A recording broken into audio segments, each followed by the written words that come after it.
नमस्कार, मैं हूँ राजेश सिन्हा। दोस्तों, आज हम बात करेंगे रूस की।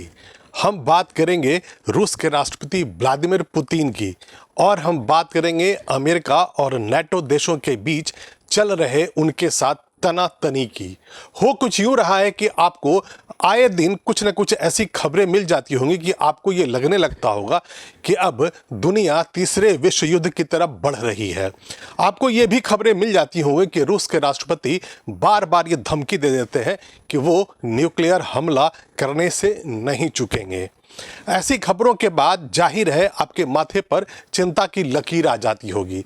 मानव सभ्यता खतरे में नजर आने लगता है, और ऐसे में अगर ये जानकारी आ जाए कि रूस के राष्ट्रपति व्लादिमीर पुतिन ने एक बार फिर से और सीधे तौर पे ये कह दिया है कि अगर नाटो के देश अपने सैनिकों को यूक्रेन में रूस के सैनिकों के साथ सीधी लड़ाई के लिए भेज देंगे तो वो न्यूक्लियर अटैक कर देंगे, यानी एटम बम मार देंगे।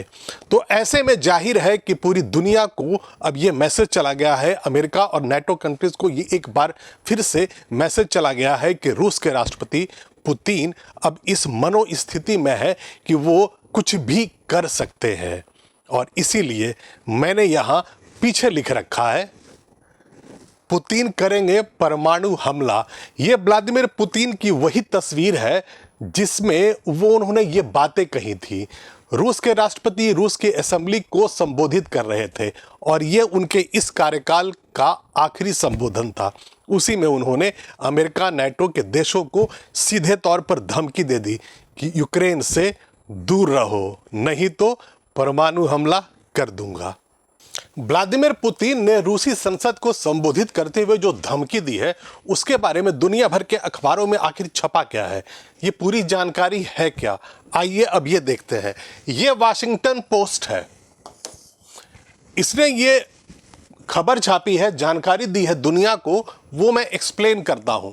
Putin threatens nuclear response to NATO troops if they go to Ukraine.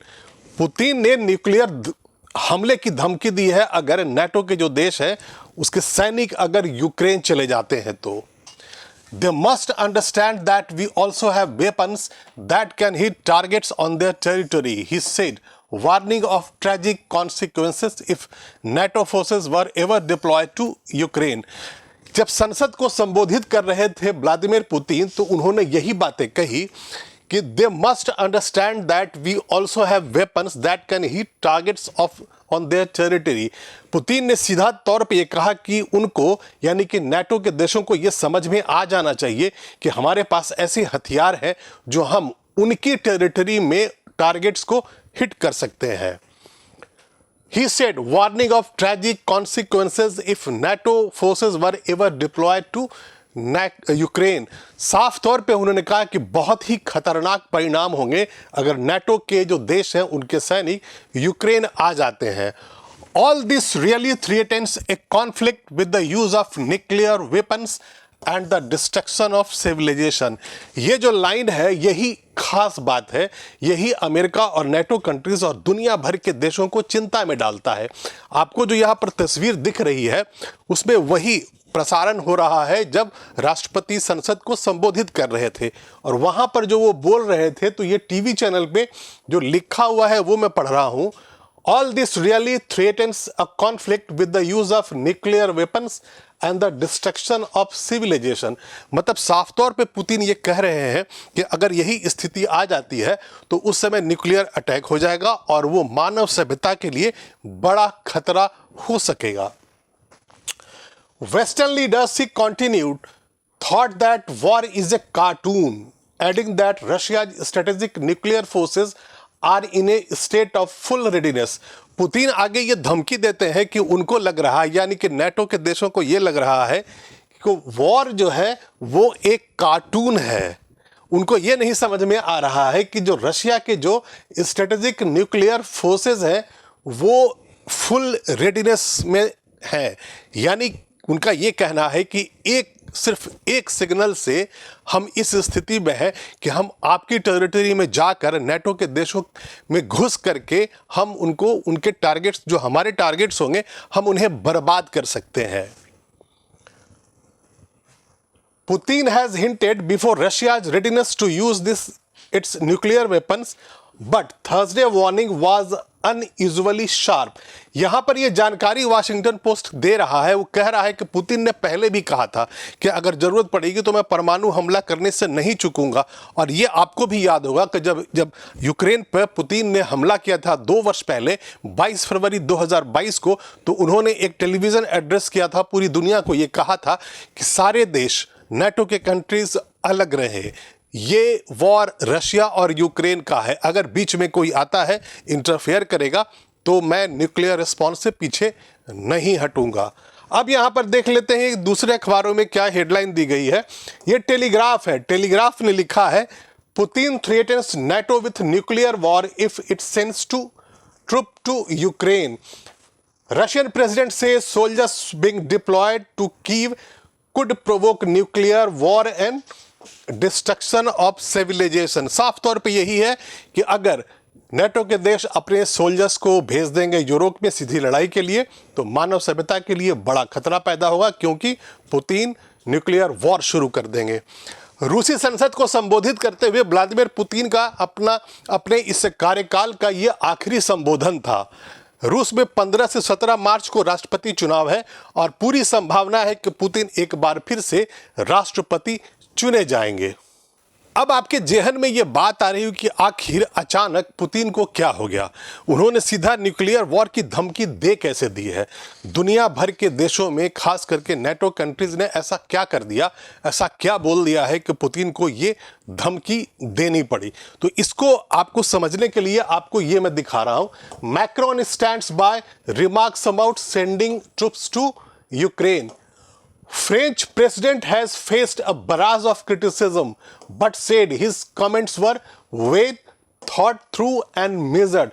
हुआ कुछ यूं था कि एक सेमिनार में, ये जो आप तस्वीर देख रहे हैं ये फ्रांस के राष्ट्रपति मैक्रोन की है, यहां पर एक conference in support of Ukraine चल रहा था और ये 26 फरवरी की बात है, अभी कुछ दिन पहले की बात है। यहीं पर संबोधन में उन्होंने, फ्रांस के राष्ट्रपति ने यह कह दिया कि अब जरूरत पड़ेगी तो हम बिल्कुल तैयार हैं और नाटो के जो सैनिक हैं वो यूक्रेन चले जाएंगे और वहां पर जाकर जो रूसी सैनिक हैं उनसे सीधी लड़ाई करने को हम तैयार हैं। जब हो हंगामा शुरू हो गया, इन्होंने धमकी दे दी न्यूक्लियर अटैक कर देंगे, तो उसके बाद भी जो मैक्रोन है, फ्रांस के जो राष्ट्रपति हैं, उन्होंने फिर से वही दोहराया। उन्होंने कहा कि मैं अपनी बात पे पूरी तरह अडिग हूं, अगर ऐसी सीन आता है, अगर कोई ऐसा सीन आता है, कोई स्थिति बनती है, जरूरत पड़ती है, तो जो नाटो के जो सोल्जर्स हैं वो यूक्रेन जरूर जाएंगे। Macron swept aside the barrage of criticism he has faced in France and on the international stage and insisted his statements on the Russian President Vladimir Putin's aggression against Ukraine were carefully thought out। उन्होंने एक बार फिर से यही कहा कि उन्होंने जो कहा है कोई ऐसे हवा में बात नहीं हो गई है। उन्होंने ये बताया कि मैंने जो पुतिन के बारे में कहा है और जो मैंने कहा है कि यूक्रेन के लिए नाटो के कंट्रीज तैयार हो रहे हैं और ज़रूरत पड़ेगी तो हम सीधी लड़ाई के लिए वहाँ अपने सैनिकों को भेज देंगे, तो वो केयरफुली थॉट आउट है। मतलब उन्होंने पहले से सोच समझ कर ये बात कही है, हवा में ये बात नहीं कही है। पुतिन ने अमेरिका और यूरोपीय देशों को बड़ी चेतावनी दी है। ये आपको अगर नहीं पढ़ा जा रहा होगा तो इसीलिए मैंने यहां पर लिख दिया है। यूक्रेन में नाटो सैनिकों को उतारने के फ्रांस के राष्ट्रपति इमैनुअल मैक्रों के प्रस्ताव का जिक्र करते हुए पुतिन ने कहा कि इस तरह की बकवास करने वाले सोच ले कि फिर इसका परिणाम विनाश ही है। यही मैं पीछे का साइड में आपको कह रहा था कि उन्होंने कहा है कि मानव सभ्यता का विनाश हो सकता है अगर कोई ऐसी परिस्थिति नाटो के देश खड़ा करते हैं तो। पुतिन की ओर से पश्चिमी देशों के लिए इसे अब तक की सबसे गंभीर चेतावनी माना जा रहा है। जाहिर है दुनिया भर के जो देश हैं अब सबके कान खड़े हो गए, सबके माथे पर चिंता की लकीर आ गई है कि पुतिन बार बार ये जब धमकी दे रहे हैं और कह रहे हैं कि वो न्यूक्लियर अटैक से पीछे नहीं हटेंगे, और यूक्रेन की स्थिति यह है कि यूक्रेन 2 वर्षों से पूरी तरह रूस के सामने खड़ा है। हालांकि बार बार ये खबरें आ जाती है कि रूस इस लड़ाई में मजबूत होता जा रहा है। अभी थोड़े ही दिन पहले ये खबर आ गई कि यूक्रेन के पास आर्म्स एंड एम्यूनिशंस की सप्लाई खत्म हो गई है और उसके जो कदम है पीछे जा रहे हैं। रूस इस लड़ाई को बहुत जल्दी जीत सकता है और ऐसे में ही ये सब खबरें आ जाती है जब नेटो के देश ये कह देते हैं कि हम आर्म्स एंड अम्युनिशंस भेज रहे हैं। अभी आपने थोड़े दिन पहले सुना होगा, मैंने भी वीडियो बनाया था कि अब F-16 जो फाइटर प्लेन है वो यूक्रेन को देने की बात हो गई है। तो ऐसे में आर्म्स एंड अम्युनिशंस की सप्लाई यूक्रेन को बार बार नेटो के कंट्रीज कर देते हैं और उसी में वो रूस के सामने 2 वर्षों से पूरी ताकत से वो लड़ाई लड़ रहा है। और ये चूंकि 2 वर्ष हो गया है, कोई निर्णायक उसका कोई अंत अभी तक नहीं निकला है युद्ध का। और रूस में एंटी पुतिन सेंटिमेंट्स जोर पकड़ रहा है। वहां पर हर आए दिन सड़कों पर हजारों लोग आ जाते हैं और पुतिन से नो वार के वो नारे लगाते हैं और पुतिन के खिलाफ प्रदर्शन करते हैं। तो एक तरफ घर में पुतिन घिरते जा रहे हैं, दूसरी तरफ इंटरनेशनल कम्युनिटी उनके खिलाफ खड़ी हो गई है। तो ऐसे में दुनिया भर के जानकारों को अब ये लगने लगा है कि पुतिन कहीं फ्रस्ट्रेशन में न्यूक्लियर वॉर न शुरू कर दें, जिससे दुनिया तीसरे विश्व युद्ध की तरफ ना चली जाए। पुतिन की इस धमकी के बाद नेटो के देशों की तरफ से भी कमेंट्स आने लगे, रिएक्शंस आने लगे। वही मैं आपको यहां पर एक दो बता देता हूं। सेवरल NATO कंट्रीज, ये BBC.com से मैंने ये जानकारी ली है, BBC पे ये छपा हुआ है। Several NATO countries including the US, Germany and the UK have ruled out deploying ground troops to Ukraine after the French President Emmanuel Macron said nothing should be excluded। जैसे ही फ्रांस के राष्ट्रपति ने कहा कि कुछ भी ऐसा नहीं है जो हम प्लान में नहीं कर रहे हैं, जरूरत पड़ेगी तो हम वहां पर सीधा ट्रूप्स अपना भेज देंगे। तो जब पुतिन ने धमकी दे दी, सीधी धमकी दे दी कि अगर सोल्जर्स आ जाते हैं नेटो के यूक्रेन के टेरिटरी के अंदर, नेटो के देश अगर भेज देते हैं अपने सैनिकों को सीधी लड़ाई के लिए, तो वो न्यूक्लियर अटैक कर देंगे। तो उसके तुरंत बाद नेटो के जो दूसरे देश हैं, अमेरिका है, जर्मनी है और यूके है, उन्होंने तुरंत बयान जारी किया और उन्होंने कहा कि नहीं, हमारा अभी कोई ऐसा प्लान नहीं है, हमने कोई ऐसा फाइनल डिसीजन नहीं ले लिया है कि हम सीधी लड़ाई के लिए नेटो के जो सैनिक हैं उनको वहां भेजने वाले हैं। अब जब चूंकि बात इतनी चल रही है कि पुतिन कह रहे हैं कि हम सीधे न्यूक्लियर वॉर कर देंगे, परमाणु हमला कर देंगे, तो आपका ये जानना और जरूरी हो जाता है कि आखिर रूस के पास परमाणु हथियारों का जो जखीरा है उसमें कितने वॉरहेड्स हैं, ये जानना आपका जरूरी है। तो ये आर्म्स कंट्रोल एसोसिएशन की वेबसाइट पे जो जानकारी थी वो मैं एक्सप्लेन करता हूं। ये जनवरी 2024 यानी अभी बस 1 महीना पहले का रिव्यू है, एकदम लेटेस्ट जानकारी है न्यूक्लियर वॉरहेड्स की रशिया की। As of early 2023, Russia's nuclear arsenal is estimated to comprise 5,889 warheads. 5,889 warheads. ये वेबसाइट ये बता रही है कि 2023 में जब उस वक्त जो इंफॉर्मेशन आई थी शुरू में, उसके अनुसार दुनिया में सबसे ज़्यादा जो न्यूक्लियर वॉरहेड्स है वैसे भी रशिया के पास है, अमेरिका से भी ज़्यादा है। और उसकी जो संख्या है, जो दुनिया को अभी जानकारी है, उसके अनुसार 5,889 न्यूक्लियर वॉरहेड्स ऑलरेडी तैयार है रूस के पास। और व्लादिमीर पुतिन ने जो एड्रेस किया है संसद को, उसमें यही कहा है कि उनके जो न्यूक्लियर वॉरहेड्स हैं वो बिल्कुल इस तरह से तैयार हैं कि बस एक बटन दबाने से वो टारगेट पर सीधा हमला कर सकते हैं। और इसीलिए चूंकि इतने सारे उनके पास न्यूक्लियर वॉरहेड्स हैं और वो बार बार धमकी दे रहे हैं, 2 साल पहले भी धमकी दिया था और इस बार भी उन्होंने बहुत ही कड़े शब्दों में धमकी दी है और मानव सभ्यता के विनाश की बात कर दी है। तो जाहिर है पूरी दुनिया को उनके इस एड्रेस से, उनके इस धमकी से चिंता होने लगी है। यूक्रेन युद्ध छिड़ने के बाद से ही पुतिन ने अपने परमाणु बल को लगातार तैयार रखा है और संवेदनशील हथियारों को विकसित करने की प्रक्रिया भी जारी रखी है। जाहिर है जब वो वॉर कर रहे हैं, उन्होंने यूक्रेन में 2 वर्षों से आक्रमण कर रखा है, वहाँ लड़ाई चल रही है और दुनिया भर के देश, नेटो के देश, अमेरिका, ब्रिटेन और फ्रांस जैसे देश उनके दुश्मन बने हैं। तो वो लगातार अपने परमाणु जखीरे को, लगातार अपने आर्म्स एंड अम्युनिशंस को विकसित कर रहे हैं, नए नए एक्सपेरिमेंट कर रहे हैं और एडवांस वेपन बनाते जा रहे हैं। पुतिन ने कहा कि पश्चिमी देशों को यह ध्यान में रखनी चाहिए, हमारे पास उन पर हमला करने में सक्षम हथियार है। ऐसी स्थिति में परमाणु युद्ध छिड़ने का पूरा खतरा है, उससे पूरी दुनिया का विनाश निश्चित है। यही वो धमकी है और यही state of the nation address है। यहीं पर इसी तरह से वो इसी संसद को, जो रूस की जो संसद है उसको वो एड्रेस कर रहे थे। अपने चुनावी वर्ष के ये आखिरी एड्रेस में उन्होंने दुनिया को ये बता दिया कि अगर नेटो के देश थोड़ा सा भी कुछ ऐसा कर देते हैं जिसमें उसके जो सोल्जर्स हैं वो आ जाएंगे यूक्रेन में लड़ाई करने, तो वो सीधा हमला कर देंगे, न्यूक्लियर वॉर शुरू कर देंगे। अब आपको मैं बताता हूं कि अभी जो धमकी दिया है पुतिन ने, उसके पहले आखिर जो न्यूक्लियर अटैक्स हुए थे, परमाणु युद्ध हुआ था या परमाणु हमला हुआ था, तो वो कब हुआ था, कहाँ हुआ था और उसका इतिहास क्या है। तो ये साइंटिफिक अमेरिकन एक वेबसाइट है, उस पर जो जानकारी थी वो मैं आपको बता रहा हूँ। ये मैनहट्टन प्रोजेक्ट, यहाँ पर आपको ये समझना है कि मैनहट्टन प्रोजेक्ट है क्या। Manhattan, The Manhattan Project was a top secret program to make the first atomic bombs during World War II। जब भी आपको परमाणु हमले की बात आपके सामने आती है, आपके जहन में दो ही चीज़ आती है, पहला हिरोशिमा पर हमला और दूसरा नागासाकी पे हमला। तो ये जो मैनहट्टन जो प्रोजेक्ट है ये उसी से जुड़ा हुआ है।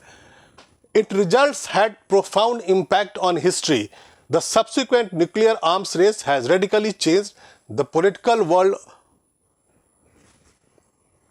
world order to ways that are still evident today। ये जो मैनहट्टन प्रोजेक्ट था उसी में अमेरिका के और उसके जो अलाइज जो देश है उन लोगों ने न्यूक्लियर बम बनाना शुरू किया था। और जो बम जो दो गिराए गए थे, लिटिल बॉय और फैट बॉय, हिरोशिमा और नागासाकी पे, वो इसी प्रोजेक्ट के तहत बनाए गए थे। Thousands of scientists, including the theoretical physicist J. Robert Oppenheimer, took part in the Manhattan Project while they and their families were lodged at a secret military base in remote locations.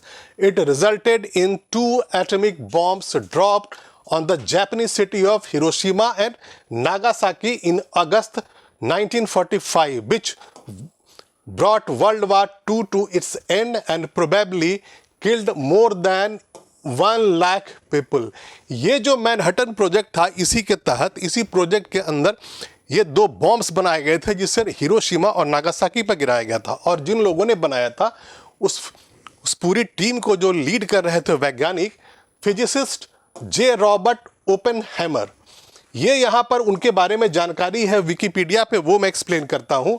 J Robert Oppenheimer, ये उनकी तस्वीर है। इन्हीं को nuclear bomb यानी कि atomic bombs का father कहा जाता है। इन्हीं की तस्वीर यहाँ लगी है और इन्होंने वो 2 बम बनाए थे जो जापान में गिराए गए थे 1945 में अमेरिका के द्वारा। He was director of the Manhattan Project's Los Alamos Laboratory during World War II and is often called the father of the atomic bomb। J Robert, यानी कि अगर आपसे अगर कोई को पूछ दे कि दुनिया में एटॉमिक बॉम्ब्स के फादर किसे माना जाता है तो उसका जवाब यहीं पर है। ये तस्वीर है और जे रॉबर्ट ओपेनहाइमर, ये उनका नाम है। इन्होंने ही वो जो 2 बॉम्ब बनाए थे जिन्होंने हिरोशिमा और नागासाकी में लाखों लोगों को मार दिया था। अब ये जो आप यहाँ पर जो जानकारी देख रहे हैं वही जापान पे हुए हमले की है। ये जो आप मशरूम ऑफ देख रहे हैं, स्मोक, ये जो आप देख रहे हैं, तो ये जब हिरोशिमा में गिराया गया था और ये नागासाकी में जब परमाणु हमला किया गया था जापान में 1945 में वर्ल्ड वार II के वक्त, तो ये उसकी तस्वीरें हैं।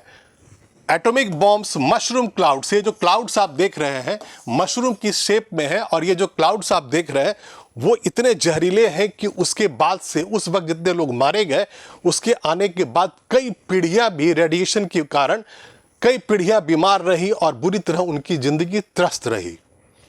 तो टाइप क्या है इसका? Nuclear bombing. ये जो अटैक हुआ था वो न्यूक्लियर बॉम्बिंग हुई थी। लोकेशन क्या था? तो हिरोशिमा एंड नागासाकी। ये हिरोशिमा का है, ये नागासाकी का है, जापान में। और कब हुआ था? तो 6 अगस्त 1945 को यहाँ गिराया गया था हिरोशिमा में और 9 अगस्त 1945 को यानी कि 3 दिनों के बाद उसे नागासाकी में गिराया गया था जो दूसरा बम था। कैजुअल्टीज, हिरोशिमा में कितनी कैजुअल्टी हुई? अच्छा, यहाँ पर यह है लिटिल बॉय। हिरोशिमा में जिस बॉम्ब को गिराया गया था, यानी जो पहला जो एटॉमिक बॉम्ब चलाया गया था दुनिया में, वो लिटिल बॉय निकनेम था, उसे लिटिल बॉय कहा गया था। और उसमें 70,000 से 1,26,000 70,000 से 1,26,000 लोग मारे गए थे। 7,000 से 20,000 सोल्जर्स मारे गए थे। 12 एलाइड प्रिजनर्स ऑफ वार भी मारे गए थे। दूसरा था नागासाकी। ये जो नागासाकी में आप देख रहे हैं जो न्यूक्लियर हमला हुआ था, उस बॉम्ब का जो निकनेम था उसे कहा गया था फैट बॉय। Fat boy.